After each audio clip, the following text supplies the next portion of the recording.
નમસ્કાર મિત્રો, તો દર વર્ષની જેમ વાઘ બકરી ફાઉન્ડેશન તરફથી તેની સ્કોલરશિપ યોજના માટેના ફોર્મ ભરવાનું શરૂ થઈ ગયું છે।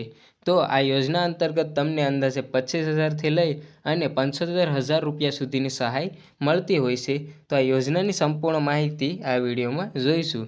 તો સૌપ્રથમ તમારે વિદ્યાસારથી.com પર આવી જવાનું છે। ત્યાં આ યોજના વિશેની માહિતી આપેલી છે। તેમાં તમારે ઓપન સ્કીમમાં વાઘ બકરી ફાઉન્ડેશન સિલેક્ટ કરવાનું છે। ત્યારબાદ તમે અહીં જોઈ શકો છો કે નીચે તમામ જે ધોરણ માટે સ્કોલરશિપ યોજનાની જે છે તે માહિતી આપેલી છે। તેમાં તમે અહીં જોઈ શકો છો કે જે છે તે Shri પરાગભાઈ Desai Wagh Bakri renewal scholarship for MBBS, B.Ed, B.Tech for BAMS, BDS તેમજ B.Ed જેવા અલગ અલગ તમામ કોર્સો માટે અહીં તેની રિન્યુઅલ સ્કોલરશિપ એટલે કે આગલા વર્ષે જો તમે સ્કોલરશિપ યોજના અંતર્ગત આમાં લાભ લીધો હોય, વાઘ બકરી ફાઉન્ડેશન તરફથી જે સ્કોલરશિપ આપે છે તેમાં આગલા વર્ષે તમે એપ્લાય કર્યું હોય તો તમે રિન્યુઅલમાં ક્લિક કરવાનું રહેશે। અને જો નવા હોય, તમે નવું એડમિશન લીધું હોય અને આગળ કોઈ પણ વર્ષે તમે એપ્લાય ન કર્યું હોય આ સ્કોલરશિપ માટે, તો તમે જે છે તે નીચે સ્ક્રોલ કરશો એટલે અહીં ફ્રેશનું પણ ઓપ્શન આપેલું છે। એટલે કે રિન્યુઅલ નહીં પણ આ વર્ષે નવું ફોર્મ ભરવું હોય તો તેનું પણ ઓપ્શન આપેલું છે તેની સ્કોલરશિપ માટે। એપ્લાય કેવી રીતે કરવું? તમે એપ્લાયના ઉપર ક્લિક કરશો એટલે આ યોજનાનું ઓનલાઈન ફોર્મ ભરવાની વેબસાઇટ ખુલી જશે। અને ઓનલાઈન ફોર્મ મોબાઈલના માધ્યમથી કેવી રીતે ભરવું તેને વિશેની સંપૂર્ણ પ્રોસેસનો વિડીયો જોતો હોય તો તે તમે કમેન્ટમાં જણાવી દેશો। તેની વાત હું આગલા વિડીયોમાં તમને જણાવી દઈશ। તો આ યોજના અંતર્ગત તમે અંદાજે જોઈ શકો છો કે જે છે ડિપ્લોમામાં 20,000 રૂપિયા છે, B.Edમાં 25,000 રૂપિયા, BSc નર્સિંગમાં 30,000 રૂપિયા તેમજ જે IT સેક્ટરમાં હોય એટલે કે B.Techમાં હોય તો 40,000 રૂપિયા। તેવી જ રીતે વાત કરીએ તો જે છે BAMS, BDS અને BHMSમાં 50,000 રૂપિયા અને જે MBBS કોર્સ કરતા હોય તેમાં અંદાજે 75,000 રૂપિયા સુધીની સહાય મળે છે। તો યોજનાની સંપૂર્ણ માહિતી માટે તમારે રીડ મોર પર ક્લિક કરવાનું છે। એટલે એક PDF ડાઉનલોડ થશે જે અંગ્રેજીમાં હશે। તમે ટ્રાન્સલેટના ઓપ્શન પરથી ગુજરાતીમાં ટ્રાન્સલેટ કરી શકો છો। અહીં શિષ્યવૃત્તિનું નામ લખેલું છે MBBS 2025-26 માટે શ્રી પરાગભાઈ દેસાઈ વાઘ બકરી શિષ્યવૃત્તિ સ્કોલ ફોર MBBS માટે। તેમાં અહીં જે છે તે વાઘ બકરી ફાઉન્ડેશનની તમામ માહિતી જણાવેલી છે। ત્યારબાદ તમે નીચે સ્ક્રોલ કરશો એટલે જે પણ કોર્સ માટે તમે ક્લિક કર્યું હશે તેની લાયકાત આપેલી હશે। તેમાં ધોરણ 12માં MBBS માટે ઓછામાં ઓછા 50% કરતાં વધુ માર્ક આવેલા હોવા જોઈએ। ત્યારબાદ કોર્સનું સ્તર જે ગ્રેજ્યુએશન જ રહેશે। ત્યારબાદ જે છે તમારું નામ આપેલું હશે આ કોર્સનું, એટલે કે અહીં MBBS માટે જોઈ શકે છે કે જે છે MBBS એટલે કે bachelor of medicine and bachelor of surgery એટલે કે MBBS। જાતિ તો કે બધા જ જાતિના વિદ્યાર્થી આના માટે એપ્લાય કરી શકે છે। રાજ્ય માત્ર ગુજરાત રાજ્યના રહેવાસી હોય તો જ આ યોજના માટેનું તમે ફોર્મ ભરી શકશો। અને કુટુંબની વાર્ષિક આવક તમારે 50 લાખ કરતાં એટલે કે 5 લાખ કરતાં તમારે ઓછી હોવી જોઈએ તો જ આ યોજના માટે તમે એલિજિબિલિટ છો। વાત કરીએ નાણાકીય વર્ષ 2025-26 માટે, આ યોજનાને શરૂ થવાની તારીખ હતી ફોર્મ ભરવાની 3/9/2025થી 2/10/2025 સુધી માન્ય રહેશે। છેલ્લી તારીખ છે 2/10/2025।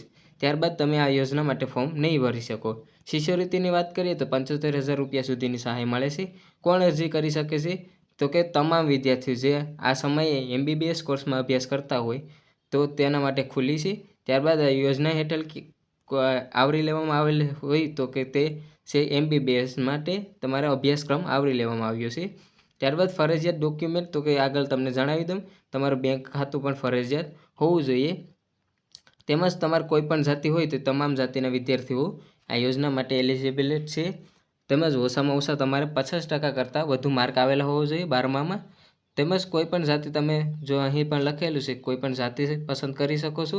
અને સ્થળ માટે તમારે ગુજરાતનો રહેવાસી હોય તે જ વિદ્યાર્થી આ યોજના માટે ફોર્મ ભરી શકે છે। વાઘ બકરી ફાઉન્ડેશનની પસંદગીની પ્રક્રિયા વાત કરીએ તો અરજી કરતી વિદ્યાર્થીઓએ અંગ્રેજી ભાષાનું જ્ઞાન હોવું જોઈએ, એટલે કે અંગ્રેજીમાં તમારે ભાષાનું જ્ઞાન હોવું જોઈએ। ત્યારબાદ તમારું જો ઇન્ટરવ્યૂ લેવામાં આવતું હોય છે અને ત્યારબાદ તમારે જે છે તે સ્કોલરશિપ મળતી હોય છે। ઇન્ટરવ્યૂના માધ્યમથી આ યોજના માટેની સ્કોલરશિપ મળતી હોય છે। હેલ્પલાઇન નંબર પણ અહીં આપેલા છે, તેમાં તમે કોલ કરી શકો છો। જરૂરી ડોક્યુમેન્ટની વાત કરીએ તો કે તમારો ઓળખનો પુરાવો, પછી તમારો સરનામાનો પુરાવો, ધોરણ 10 અને 12ની માર્કશીટ, પછી જો આગલા વર્ષે તમારે તમે આગલા વર્ષે એપ્લાય કર્યું હોય તો તેની આગલા વર્ષની માર્કશીટ, એટલે કે કોલેજના બીજા વર્ષમાં હોય તો પ્રથમ વર્ષની માર્કશીટ, પછી તમારું આવકનું પ્રમાણપત્ર, પછી બેંકની પાસબુક, પ્રવેશપત્ર જે સ્કૂલ તરફથી આપવામાં આવતું હોય છે, સ્કૂલ અથવા કોલેજમાંથી તમને મળી જશે. પછી ચાલુ વર્ષની ફીની રસીદ તે તમને સ્કૂલમાંથી પણ મળી જશે. સંસ્થા તરફથી જે બોનોફાઇડ પ્રમાણપત્ર આપે છે તે બોનોફાઇડ પ્રમાણપત્ર. આ તમામ છે તે ફોર્મ ભરશો ત્યારે તમારે અપલોડ કરવાના રહેશે. અહીં ઘોષણા આપેલી છે કે આ યોજનાનો લાભ હું ફક્ત શૈક્ષણિક હેતુ માટે જ લઈ, અન્ય કોઈ પણ જગ્યાએ આ યોજના અંતર્ગત જે લાભ મળે છે તેનો ઉપયોગ નહીં કરીશ. તે રીતે તમે જે છે તે આ વેબસાઇટ પણ આપેલી છે vidyasarathi.comની, તે તમામ માહિતી તમે અહીંથી જોઈ શકો છો. આ યોજના માટેનું ફોર્મ ભરવાની પ્રોસેસની વાત કરું તો તમારે જો તેનો વિડીયો જોતો હોય તો તમે કોમેન્ટમાં જણાવી દેજો.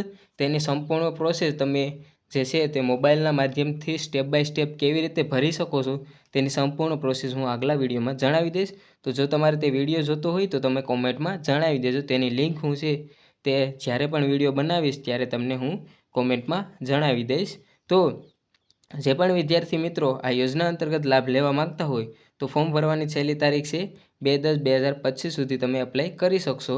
આગલા વર્ષ માટે પણ ઘણા વિદ્યાર્થી મિત્રોને આ સ્કોલરશિપ યોજના અંતર્ગત લાભ મળ્યો હતો. તે વિદ્યાર્થી મિત્રોએ જો આગળ લાભ લેવો હોય તો રિન્યુઅલના ઓપ્શન પર ક્લિક કરી અને ફોર્મ ભરી શકો છો.